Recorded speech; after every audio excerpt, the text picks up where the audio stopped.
Բարի լույս ես մեկ անգամ շատ սիրելի հեռուստադիտողներ, առաջին ծրագիրը շարունակում է իր ընթացքը եւ տեղափոխվում ենք արվեստի ոլորտ։ Եվ այսպես, մենք ազգային պարի խումբը հիմնադրվել է 2012 թվականին Կարին ավանդական երգ ու պարի խմբի պարողներից Ստեփան Թորոյանի կողմից։ 13 տարվա ընթացքում խումբը տարածել է ազգային մշակույթը Հայաստանի ամբողջ տարածքով, նաեւ ներկայացրել է հայկական մշակույթը արտերկրում։ Իր գործունեության ընթացքում մենք կազմակերպել է մի շարք համերգներ, բաց դասեր, իրականացրել է պարուսուցում դպրոցներում նախագիծը Հայաստանի տարբեր համայնքների մի շարք դպրոցներում ազգային պարերի դասեր կազմակերպելով։ Դրա շնորհիվ մոտ 700 երեխա սովորել է հայկական պարեր եւ հայերեն պարել։ Եվ այս առիթով մեր տաղավարում են Ստեփան Թորոյանը, մենք կրթամշակութային հասարակական կազմակերպության նախագահ, եւ Սոֆի Մելիքսեցյանը, մենք կրթամշակութային հասարակական կազմակերպության ծրագրերի համակարգող։ Բարի առավոտ։ Բարի լույս։ Բարի ձեզ։ Ոնց եք։ Շնորհակալություն, դուք ոնց եք։ Մենք շատ լավ ենք։ Մենք, լավ է, չէ՞, մենք։ Մենքի գործունեությունը արդեն բավականին պատմություն ունի եւ ոնց հասկանում եմ, գալիս հասնում ենք արդեն նոր իրադարձությունների։ Այո, առաջիկայում ունենք 3 միջոցառում կարելի ասել, որի մասին տեղյակ ենք ուզում պահել հանրությանը։ Նախ այսօր ունենք պարախոսություն թեմայով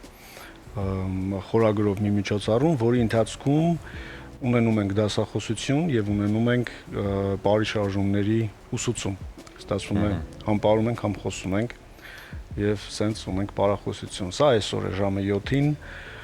Կոմիտասի Սուրբ Խաչեկեղեցու տարածքում համեցեք։ Երկրորդը, ինչպես տեսանյութում երևում է, Ճապոնիայում ունենք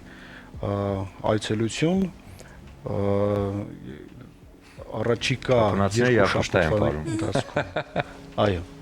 եւ սա համագործակցություն է մեր կազմակերպության եւ Ճապոնիայի ժողովրդական պարերի ազգային ֆեդերացիայի միջև, իրենք անցյալ տարի ուղարկել են 4 մասնագետ, ներողություն, 2 պարուսույց եւ 2 երաժիշտ, ովքեր մեզ մոտ 2 շաբաթ ասենց ասած վերապատրաստվել են, եւ մենք փորձել ենք ներկայացնել մեր հայկական պարերի ամբողջ ուժը եւ ներքին բովանդակությունը, ծանոթացրել ենք հայկական խոհանոցին, հայկական ընտանիքին, հայկական միջավայրին, գույներին, երաժշտությանը, որովհետեւ ամբողջական պատկերացում ունենան, որովհետեւ միայն պարի շարժումներով հնարավոր չի ներկայացնել դա։ Ճապոնիան եւս շատ հետաքրքիր եւ հարուստ մշակույթ ունի, ինձ հետաքրքիր է այնտեղ ինչ ծրագիր եք նախապատրաստել եւ շատ ուշագրավ է ձեր կենսագրության մեջ հայերեն պարել բառակապակցությունը, որովհետեւ այսպես առանձնահատուկ ուշադրություն է գրավում։ Ինչպես հայերեն պարել։ Տեսեք, մենք հայերեն պարել ի նկատի ունենք բովանդակությունը։ Ցավոք սրտի այսօր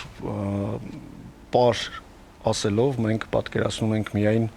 ուրախանալու զվարճանքի ինչ-որ մի գործողություն, բայց ազգային պարերը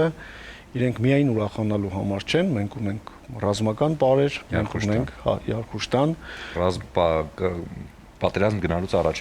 գնալուց առաջ են պարում, բուն մարտական գործողությունից առաջ են պարում, հերոսին հուղարկավորելուց են պարում, նաև երբեմն հուղարկավորության ժամանակ են պարում, հարսանիքներին են պարում Յարխուշտան նաև, ինքը ուժ խորհրդանշող է, ունենք սգո պարեր, աշխատանքային պարեր, ու այսինքն հայերեն պարել մենք ի նկատի ունենք, որ դու տեղյակ լինես բովանդակությանը, որը ներկայացնում ես, եւ ուղակի շարժումներ չանես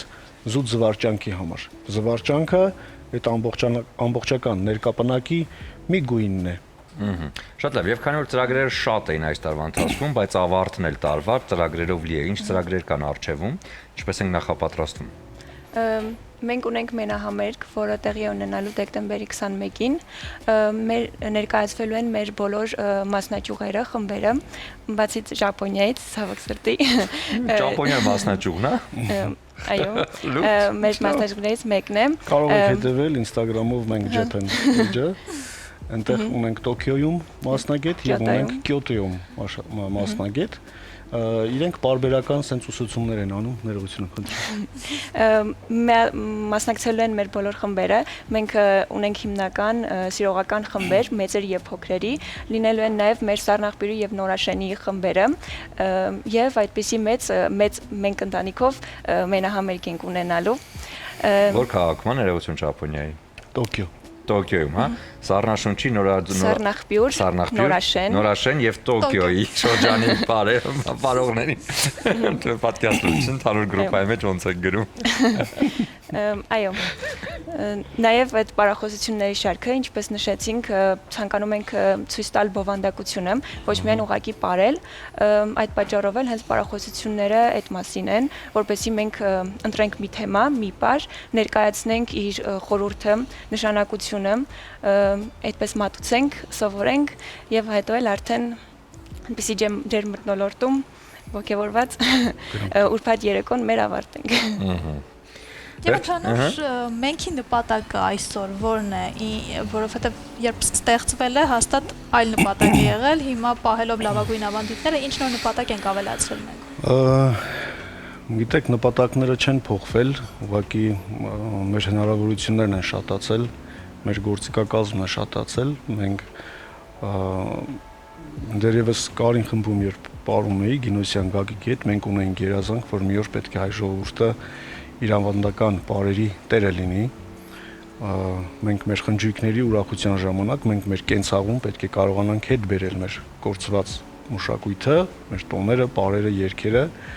որովհետև հավատում ենք, որ մեր մշակույթը ինքը որոշակի ազդեցություն է թողնում մարդու հոգեկերտվածքի վրա եւ երբ որ ասում ենք հայ, իր ճակերտավոր եմ ասում 100% բաղադրության մեջ մտնում է նաև ազգային մշակույթը։ Այսինքն, երբ որ դու վերլուծում ես, բաժանում ես տարերի, մշակույթը ինքը եւս քո բաղադրության մի մասն է։ Եվ այդ բաղադրությունը մեզանից դուրս է հիմա։ Մենք ուզում ենք, որ այդ բաղադրությանը նորից տեր կանգնենք, ինքը լինի մերը։ Եվ Ճապոնիայի պարագայում ինքը հետաքրքիր է, որ մենք կիսվում ենք մեր ազգի ստեղծած ճշմարտություններով։ Այսինքն ենթադրենք արևի պաշտամունքի պարը, որը քրիստոնեության շրջանում արդեն կոչվում է Էջմիածին եւ ինքը քրիստոնեական բովանդակություն ունի, ինքը իր խորհրդաբանական նշանակությամբ եւ հոգեվոր ազդեցությամբ ինքը ճշմարտության մի տարբերակ է։ Եվ ես կարծում եմ, որ իսկական ֆոլկլորը, ժողովրդական մշակույթը բոլոր ժողովուրդների մոտ ինքը ճշմարտությունների, լուծումների ինչ-որ բանաձև է։ Ինչպես տխրությունը փարատել, ինչպես կռվից առաջ քո սթրեսները հաղթահարել։ Դե ամեն ինչ վերցված է հենց կյանքի բնականոն ընթացքից եւ կյանքի ճշմարտությունից։ Ես հիշում եմ լուսահոգի վարպետը ինչպես էր այստեղ իր դանակներով պարը ներկայացնում հենց այս տաղավարում, այո, եւ դա անմոռանալի էր։ Մենք ուզում ենք մենքին մաղթել հաջողություններ, ոչ միայն Ճապոնիայում, նաև ավելի սփռելով, որտեղ մեր մշակույթը արժանի է, որպեսզի ամբողջ աշխարհը տեսնի, այնպես որ ձեզ մաղթում ենք հաջողություն։ Հիշեցնենք եւս մեկ անգամ, որ դեկտեմբերի 21-ին շատ մեծ ու շատ գեղեցիկ շքեղ համերգ է նախատեսված եւ Ճապոնիա ձեզ մաղթում ենք նորից հաջողություններ ու արդեն վերադարձին նորից անամբեր սպասում մեզ մոտ։ Շնորհակալություն։ Ձեզ ուզում եմ նվիրել Սարգոնը, Կարմիր չոր գինի, որը Իջևանի գինու գործարանի կողմից է։ Խորտ կտամ հետները տարեք Ճապոնիա, որ ոչ միայն պարերով զարմանան, նաև իհարկե մեր գինին վայելելով զարմանան, եւ քանի որ ամանոր է արժևում, ուզում եմ ձեզ նվիրել արևոք բացիկների շնորհավորանքները, շնորհավոր նոր տարի խորագրով բացիկները, որտեղ էլի երկերից հատվածներ են, այնպես որ ինչ տոնածառ առանց պապ ձմեռ պապ ու նոր տարի ջունաուշիկին բարի, այս գիշեր մեր տունարի տոնածառ զարդարի։ Սա ձեզ նվիրեք ձեզ հարազատ ու սիրելի մարդկանց ամանորի շնորհավորանքների ու նվերների հետ միասին։ Շնորհակալ ենք ձեզ։ Շնորհակալություն հրավերի համար։ Հիմա կլինի կարծատավ դադար մեր եթերում, որից հետո կվերադառնանք եւ կամփոփենք այսօրվա առավոտը։ Այո։